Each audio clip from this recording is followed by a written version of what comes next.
Je poursuis la discussion sur le projet de Baie du Nord et aussi sur le budget de demain avec notre panel d'observateurs. Sheila Copps, ancienne vice-première ministre libérale, Marc-André Leclerc, ex-chef de cabinet du conservateur Andrew Scheer, Pierre Paquette, ancien député du Bloc québécois, et Farouk Karim, qui est ex-attaché de presse du NPD. Bonsoir à vous quatre. Bonsoir, Esther. Bon, c'est une grosse nouvelle qui est très attendue depuis longtemps. Ottawa qui donnerait son feu vert au projet de développement pétrolier Baie du Nord à Terre-Neuve et Labrador. Bon, au moment d'enregistrer ce panel, la nouvelle n'est pas encore confirmée. On s'attend à ce que ce soit sous peu. Une décision, en tout cas, sûrement déchirante pour le ministre de l'Environnement, Stephen Guilbeault, qui est ex-militant environnementaliste. Sheila, jusqu'à quel point vous pensez Baie du Nord divise le caucus libéral? Mais je pense qu'il y a une chose qui s'est passée depuis la dernière élection, et ça, c'est la bataille en Ukraine. Et le fait que la Russie ne peut plus, on essaie de couper la provision de pétrole de la Russie, prévoit un suppli d'ailleurs. Et ça change un peu le constat du gouvernement, parce que ce serait mieux que ça vienne du Canada que ça vienne de la Russie. Et je pense que M. Guilbeault, dans le contexte actuel, va probablement tomber sur cette pensée-là, parce que c'est sûr que les Européens veulent se débarrasser du pétrole russe. Bon, Marc-André, de votre côté, on me dit que finalement la décision a été confirmée. Ottawa va de l'avant avec Baie du Nord. Qu'est-ce que vous pensez? Est-ce que vous êtes surpris de cette décision? Non, je ne suis pas surpris. Dans le contexte que Sheila vient d'expliquer, je pense que c'était la bonne décision à prendre. Le Canada peut jouer un rôle présentement dans ce grand conflit-là. Et je pense que le projet de Baie du Nord là, est sécuritaire et remplit certains critères environnementaux. C'est sûr que pour le ministre Guilbeault, c'est sans doute pas l'annonce qu'il s'attendait de faire, mais le contexte présentement lui permet de justifier sa décision. Farouk, évidemment, la première question qui nous vient à l'esprit, c'est est-ce que ce feu vert du gouvernement Trudeau à Baie du Nord, ça met à mal, je dirais, l'alliance libérale-NPD? Je dirais que ça met du sable dans l'engrenage. Ça m'étonnerait qu'à court terme, ça fasse un changement à cette entente. Je crois que le budget va passer, mais c'est sûr que ça met du sable dans l'engrenage. Ça rend confus les volontés du gouvernement. La semaine dernière, le ministre annonce un nouveau plan. Une semaine après, on annonce un nouveau projet en énergie fossile. Ça mine la crédibilité du gouvernement en matière de changement climatique et ça va miner, vous avez raison, je crois, à moyen terme, cette entente entre le NPD et les libéraux en matière environnementale, du moins. Pierre, est-ce que vous pensez que le gouvernement Trudeau va en payer un prix politique? Sûrement dans certains milieux, particulièrement dans les milieux de gauche, parce que c'est quand même assez paradoxal, comme le disait Farouk, que la semaine dernière, on nous annonce un nouveau plan pour atteindre les cibles de Paris, la réduction de 40% des émissions par rapport à 2005 d'ici 2030, et que la semaine suivante, on annonce un projet qui va envoyer 30 millions de tonnes de gaz carbonique dans l'atmosphère par année. Alors, moi, je pense qu'il y a des gens qui vont trouver, avec raison, qu'il y a une certaine incohérence. Je comprends très bien que Terre-Neuve ait besoin de ce projet-là, mais on n'a pas de politique nationale pour choisir, ou pan-canadienne pour choisir quel projet devrait être accepté sur des critères plus socio-économiques et quel autre projet devrait être rejeté sur les mêmes critères. Peut-être qu'un projet en Alberta ne serait pas nécessaire à ce moment-ci. Alors, donc, c'est très décevant.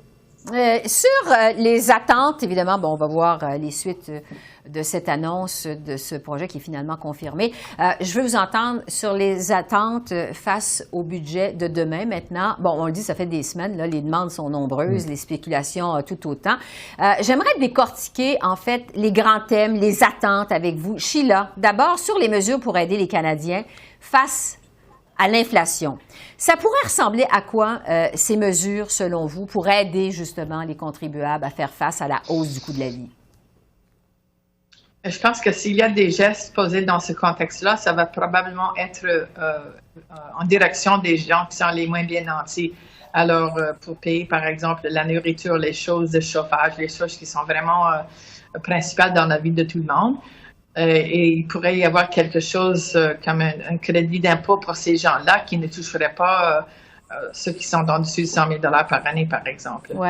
Marc-André, les conservateurs demandent une augmentation des dépenses militaires jusqu'à 2 % du PIB canadien, comme le voudrait d'ailleurs l'OTAN. Qu'est-ce qui pourrait être annoncé demain, spécifiquement au chapitre des dépenses militaires? On pourrait s'attendre à quoi?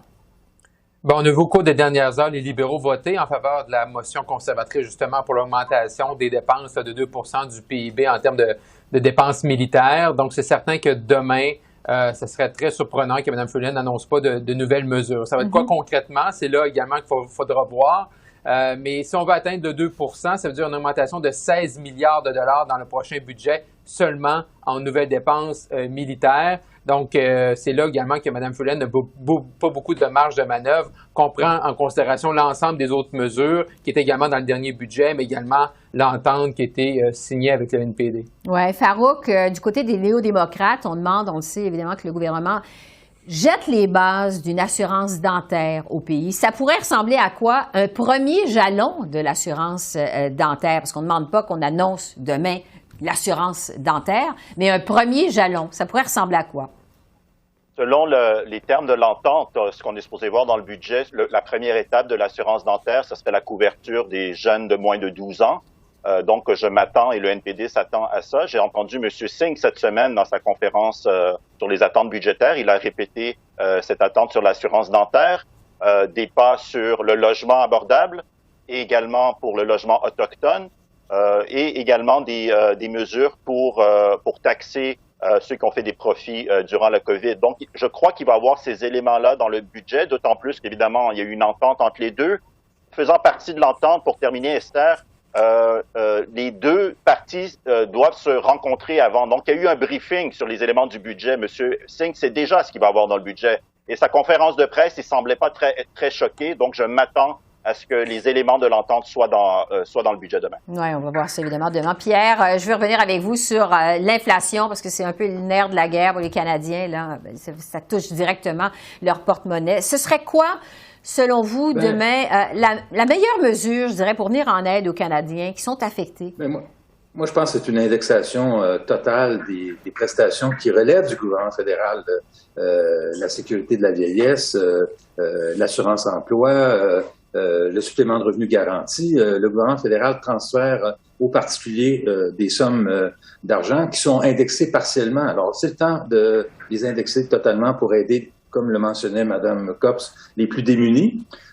Sinon, je pense que ça peut être aussi des mesures ciblées de crédit d'impôt, remboursables évidemment, parce que tout le monde ne paie pas, et loin de là d'ailleurs, des impôts, étant donné que leurs revenus sont trop bas. Il y a des outils à leur disposition. Je pense que le gouvernement du Québec en a pris un qui peut inspirer le gouvernement fédéral. Oui, on s'attend demain à des dépenses encore, je dirais, records. Sheila, est-ce que l'ère de la rigueur budgétaire au Canada est définitivement révolue? Est-ce qu'on peut oublier ça?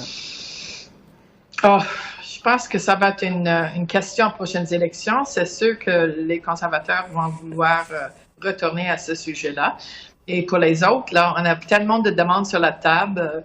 C'est très difficile de voir quand on va combler le déficit avec toutes les demandes. Ouais. Mais l'économie est bonne. C'est la seule chose qui sauve la peau du gouvernement dans le moment. Marc-André?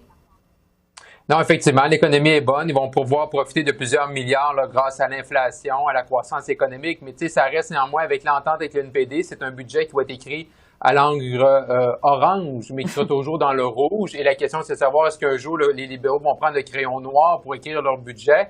Malheureusement, pour eux, pour le moment, ça va prendre une séparation avec le NPD pour arriver avec un budget équilibré un jour. À l'encre orange, Farouk, qu'est-ce que vous en pensez? Avant de parler de séparation, ça fait juste un mois qu'on sort ensemble, on va se donner le temps un peu quand même. On va voir, généralement, les problèmes de couple arrivent un peu plus tard dans la durée. Non, mais moi, sur la rigueur, ça veut dire coupure de service. Fait que bonne chance au prochain parti politique qui veut parler de rigueur, parce qu'il va y avoir un programme d'assurance dentaire, il va y avoir des programmes de garderie, il va y avoir un programme d'assurance médicaments. Alors, bonne chance pour couper ça aux gens la prochaine. Pierre, en quelques secondes, le mot de la fin. À mon avis, il va y avoir quelque chose pour annoncer un plan de réduction du déficit sur une très longue période, là, 5 à 6 ans, ne serait-ce que pour se démarquer du NPD. Alors, on verra demain si le gouvernement vous donne raison. Sheila, Marc-André, Pierre et Farouk, merci. Merci beaucoup de votre analyse. Bonne soirée. Merci, Au revoir. Merci, Esther. Salut.